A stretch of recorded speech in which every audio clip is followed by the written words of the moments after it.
नमस्ते सबैलाई। म गौरी शिक्षक तपाईहरुलाई मेरो युट्युब च्यानल इडु ल्याबमा हार्दिक स्वागत गर्दछु। आज हामी म्याथ विषयको आधारभूत स्तम्भको बारेमा हामी सिक्नेछौँ, जुन स्तम्भले सेट विषयको समस्याहरू सजिलो तरिकाले सल्भ गर्नमा सहायता गर्दछ। आउनुहोस् भिडियो सुरु गर्नुहोस्। मलाई आशा छ भिडियोको अन्त्यसम्म तपाईहरुले मलाई साथ दिनुहुनेछ। आज हामी ती आधार स्तम्भहरूको बारेमा हेर्नेछौँ। सुरुमा त हामी बुझौँ जोड र बिजोड संख्या। जोड र बिजोड संख्याहरू। सुरुमा त जोड र बिजोड संख्याहरू हेरौँ। अब जोड संख्या भनेको हाम्रो के हो भनेपछि यो जोड संख्या, यो जोड संख्या भनेको जोडी भएको संख्या हो। जोडी भएको संख्या, जोडी भएको संख्या हो। जस्तै 2 यो जोडी भएको संख्या हो। जस्तै 2 भनेपछि यो 1 सही यो हो। यसको जोडी यो भयो, यो जोडी भयो। जोडी भएकोले यो के हो त जोड संख्या हो। अनि अर्को शब्दमा हामीले बुझ्नु पर्दाखेरि यो जोड संख्या भनेको के हो भनेपछि यही 2 ले निशेष भाग जाने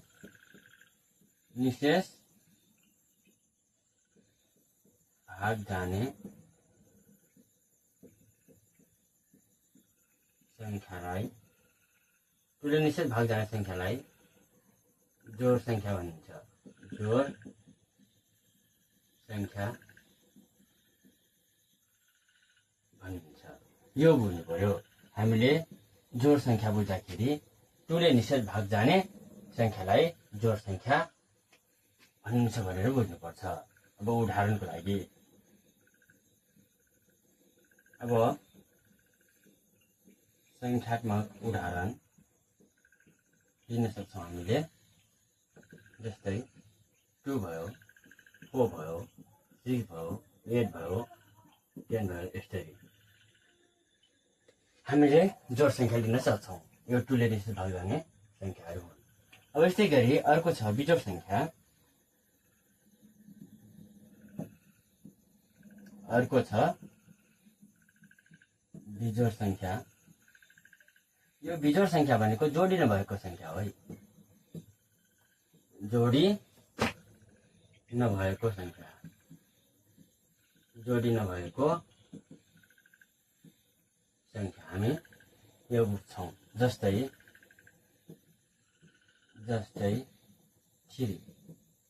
अब 3 को गरौँ हेर्नुहोस्, एउटा, दुईटा, तीनवटा। अब यो दुईटाले यो जोडी भएछ, यो जोडी भएछ अनि एउटा यो के हुन्छ, यो बाँकी रहन्छ। यो एउटा के रहन्छ, बाँकी रहन्छ। त बिजोड संख्या भनेको हामी यो बुझौँ कि जोडी भएर पनि एउटा बाँकी भएको संख्यालाई हामी बिजोड संख्या भनेर बुझौँ है त। र अर्को भाषामा बुझ्दाखेरि हामीले 2 ले निशेष भाग नजाने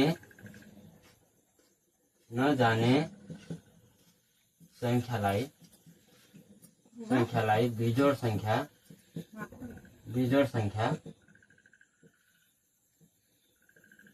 भनिन्छ। यो हामीले बुझौँ है।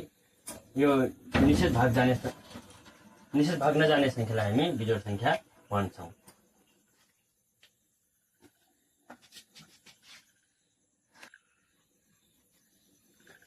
हामी 2 ले निशेष भाग नजाने संख्यालाई बिजोड संख्या भनिन्छ। यो हामी बुझौँ है। अब उदाहरण हामी लिन सक्छौँ। संख्यात्मक उदाहरण हामी लिन सक्छौँ। संख्यात्मक उदाहरण हामी लिन सक्छौँ। 1 3 5 7 9 यसरी हामी लिन सक्छौँ है। यी के भयो त बिजोड संख्याहरू भयो। त हामीले यो त भयो जोड बिजोड संख्याहरू। त अब हामी यस्तै गरेर अर्को गणित विषयको लागि एकदमै महत्त्वपूर्ण विषय भनेको महत्त्वपूर्ण आधारस्तम्भ भनेको रुट संख्या र संयुक्त संख्याहरू हो।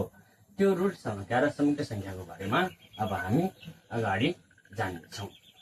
हामी सबैजनाले यो समयमा ती संख्याहरूको बारेमा एकदमै असल तरिकाले बुझ्नेछौँ। आउनुहोस् त हेर्नुहोस् है, म अब तपाईँहरूलाई यसरी बुझाउने प्रयास गर्छु।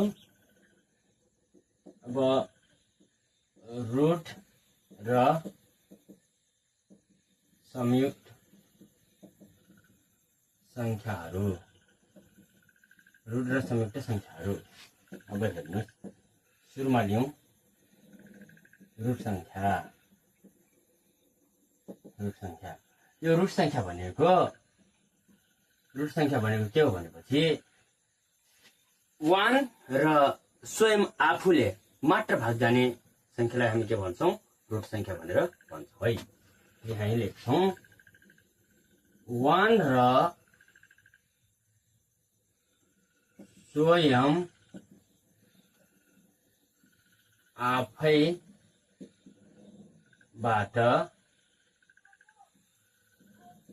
भाग जाने संख्यालाई रुट संख्या भनिन्छ। रुट संख्या भनिन्छ है। यसरी हामीले लेख्न सक्छौँ है। 1 र स्वयं आफैबाट भाग जाने संख्यालाई रुट संख्या भनिन्छ है। त अब हामी संख्यात्मक उदाहरण लियौँ। संख्यात्मक उदाहरण, अब हामी 2 लिन सक्छौँ, अनि 3 लिन सक्छौँ, अनि 5 लिन सक्छौँ, 7 लिन सक्छौँ है। अनि यस्तै गरी 11 लिन सक्छौँ। यसरी नै हाम्रो उदाहरणहरू जान सक्छ। यो प्रत्येक संख्याहरू या त 1 ले भाग जान्छ या त स्वयं आफूले जान्छ। त यस्ता रुट संख्याहरूको गुणनखण्ड भनेको जम्मा 2 वटा मात्र रहेको हुन्छ। त यी त भए रुट संख्याहरू। अब जाउँ हामी संयुक्त संख्याहरूको बारेमा हेरौँ है त। संयुक्त संख्या, संयुक्त संख्या भनेको के हो भनेपछि 1 र स्वयं आफू बाहेक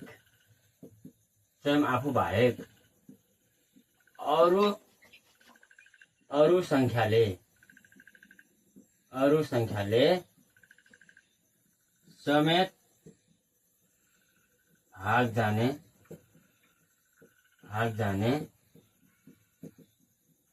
संख्या हो। 1 र स्वयं आफू बाहेक अरू संख्याले समेत भाग जाने संख्या हो भनेर भन्छ। जाने संख्या संयुक्त संख्या हो। जाने संख्या के हो त? संयुक्त संख्या हो। यस्तो संख्यालाई हामी संयुक्त संख्या भन्छौँ है। अब संख्यात्मक उदाहरण हामी यसरी लेख्न सक्छौँ। संख्यात्मक उदाहरण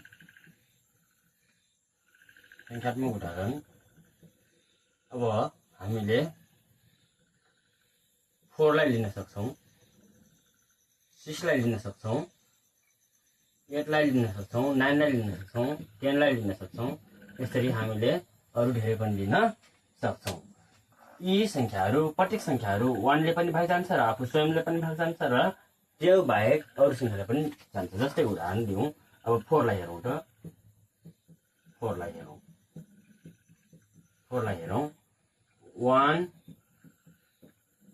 4 जा 4 भयो। अब 2 ले हेरौँ। 2 2 जा 4 भयो। अनि 4 ले हेरौँ। 4 1 जा 4 भयो। अब यो 1 र यो आफू स्वयं बाहेक अरू यो 2 ले पनि के भयो त? यो भाग गयो, त्यही कारणले गर्दाखेरि यो के भयो त संयुक्त संख्या भयो है। हामी यसरी रुट संख्या र संयुक्त संख्याको बारेमा पनि हामीले थाहा पाउन सक्छौं, यसरी हामी बुझ्न सक्छौं। अब अर्को महत्त्वपूर्ण अर्को पनि तथ्य रहेको छ हाम्रो, जुन यो पनि म्याथ विषयको लागि एकदम आधार स्तम्भको नै काम गर्छ, त्यो हो हाम्रो अपवर्तीहरू र गुणनखण्डहरू। हामी आज अपवर्तीको बारेमा र गुणनखण्डको बारेमा पनि हामी यो भिडियो मार्फत हामी हेर्नेछौँ र बुझ्नेछौँ। आउनुहोस् हामी हेरौँ यो अपवर्त्य र गुणनखण्डहरू के हुन् त। यहाँ सजिलो तरिकाले हामी हेर्नेछौँ। अब हामी लेख्नेछौँ, यहाँ हेर्नुहोस् त, अपवर्त्यहरू अनि त्यसपछि अपवर्त्यहरू र गुणनखण्डहरू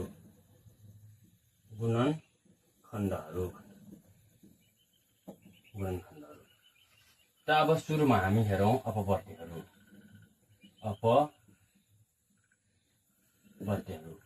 अपवर्त्यहरू भनेको हामी के बुझ्छौँ भनेपछि पहाडा या हामी गुणनफल भनेर बुझ्छौँ है। पहाडा या हामी गुणनफल भनेर पनि बुझ्छौँ। अपवर्त्यहरू भनेको पहाडा या गुणनफल हामी बुझ्ने गर्छौँ है। अब पहाडा अब जुनसुकै अङ्कको पनि हुनसक्छ, जस्तै 1 को पनि हुनसक्छ, 2 को पनि हुनसक्छ, 3 को पनि हुनसक्छ, 4 को अनि 5 को अनि अरू जुनसुकैको पनि हुन सक्छ। ती पहाडालाई हामी के भन्छौँ? अपवर्त्यहरू भन्छौँ।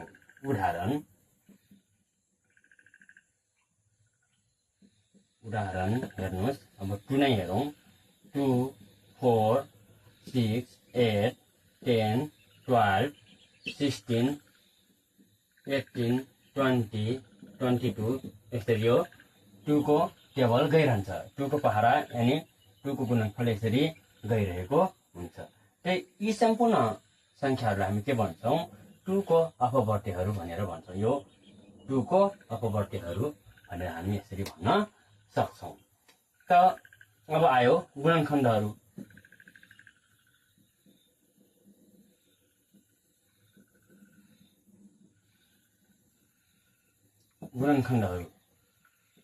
गुणनखण्डहरू भनेको हामी के बुझ्छौँ भनेपछि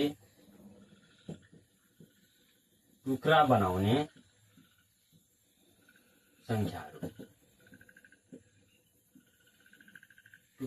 संख्याहरू भनेर बुझ्छौँ, या भाग जाने संख्याहरू भनेर बुझ्छौँ है। या के बुझ्छौँ त? भाग जाने संख्याहरू भनेर हामी के गर्छौँ त? गुणनखण्डहरूलाई बुझ्ने गर्छौँ है। त अब उदाहरण पनि लियौँ हामी संख्यात्मक उदाहरण दिन सक्छौँ।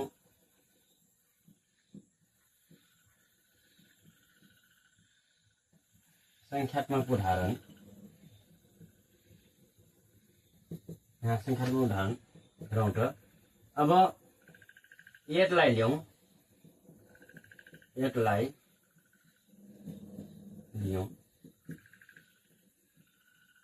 ल अब हेर 8 लाई लियौँ है। 8 अब 8 को गुणनखण्डहरू कसरी पत्ता लगाउने त? 8 को गुणनखण्ड पत्ता लगाउँदाखेरि यो 8 ले कुन संख्याले भाग जान्छ त? यो 8 भन्ने संख्यालाई कुन संख्याले कुन अङ्कले भाग जान्छ? ती संख्याहरू ती अङ्कहरूलाई के भन्छौँ हामी? 8 को गुणनखण्डहरू भन्छौँ है। अब हेरौँ त। अब 8 लाई 1 ले पनि जान्छ। हेर्नुहोस्, 1 ले 1 8 जा 8 भयो है। यो 1 पनि के भयो त? यो 1 पनि के भयो? 8 को गुणनखण्ड भयो है। अनि त्यसपछि 2 लियौँ। अब 2 4 जा 8। हेर्नुहोस्, यो 2 पनि के भयो त? 8 को गुणनखण्ड भयो। अब 3 ले जाँदैन। 4 लियौँ। अब 4 2 जा 8। हेर्नुहोस्, यो पनि 4 पनि 8 को गुणनखण्ड। अनि त्यसपछि 8 लियौँ। 8 1 जा 8 हेर्नुहोस् यो 8ले पनि गयो यो 8 पनि यसको गुणनखण्ड त हेर्नुहोस् 1 ले 2 ले 4 ले 8 ले यो 8 लाई भाग जानु रहेछ त्यही कारणले गर्दाखेरि हाम्रो 8 को गुणनखण्ड भनेको 1 2 4 8 हो हामी यसरी सूचीबद्ध रूपमा हामी लेख्न सक्छौं त यी हाम्रा आधारभूत म्याथ विषयका आधारभूत स्तम्भहरू हुन् यी आधारभूत स्तम्भहरू हामी जब जान्दछौं बुझ्दछौं तब हाम्रो गौड विषयका विभिन्न किसिमका गणितीय समस्याहरू हल गर्नको निम्ति हामीलाई सजिलो हुन्छ एकदमै सरल हुन्छ अब सेट विषयमा पनि यी कुराहरू जानेपछि सेटमा पनि असल तरिकाले हामी सेटको समस्याहरू समाधान गर्न सक्छौं यस्तै गरी यसको बारेमा जानेपछि हामीले एलसीएम एचसीएफ पनि हामीले असल तरिकाले निकाल्न सक्छौं यी आधारहरूबाट अरू पनि विभिन्न किसिमका समस्याहरू समाधान गर्न एकदमै सजिलो हुन्छ यो बुझ्न एकदमै आवश्यक छ आशा छ तपाईहरू यो भिडियोबाट यी आधारभूत तथ्यहरूको बारेमा यी आधारभूत स्तम्भहरूको बारेमा तपाईहरूले थाहा पाउनुभयो होला भनेर मलाई विश्वास लागेको छ मलाई आशा छ कि तपाईहरूलाई यो भिडियो मन पनि पर्यो होला यो भिडियो मन पर्यो भने तपाईहरूले यो भिडियोको च्यानललाई जुन मेरो युट्युब च्यानल इडु लाइफ हो यो इडु लाइफलाई तपाईहरूले लाइक गरिदिनुहोस् सब्स्क्राइब गर्नुहोस् र बेल आइकनमा क्लिक गर्न नभुल्नुहोस् ताकि म यति मेहनत गरेर यस्तै गरेर नयाँ जब भिडियोहरू म्याथ सम्बन्धी अरू एजुकेसनल सम्बन्धी अरू भिडियोहरू जब बनाउँछु त्यो तपाईहरूको सामु छिटो रूपमा तत्काल अपलोड हुने बित्तिकै जानकारीको रूपमा आउन सकोस् र तपाईहरूले त्यो भिडियो हेरेर आफ्नो जीवनलाई लाभ उठाउन सक्नुहोस् त्यो हिसाबले तपाईहरूले बेल आइकनमा क्लिक गर्न नभुल्नुहोस् र कमेन्ट बक्समा कुनै कमेन्ट छ भने कमेन्ट पनि गर्न नबिर्सनुहोस् मलाई आशा छ यो आधारभूत स्तम्भ तपाईहरूले असल तरिकाले बुझ्नुभयो र अब यसलाई गणितीय समस्या समाधान गर्नको लागि त्यो सेटको टपिक होस् एलसीएमको टपिक होस् एचसीएफको टपिक होस् सबै टपिकमा तपाईहरूले असल तरिकाले सल्भ गर्नको लागि सहयोग गर्नुहुन्छ हस्त धन्यवाद।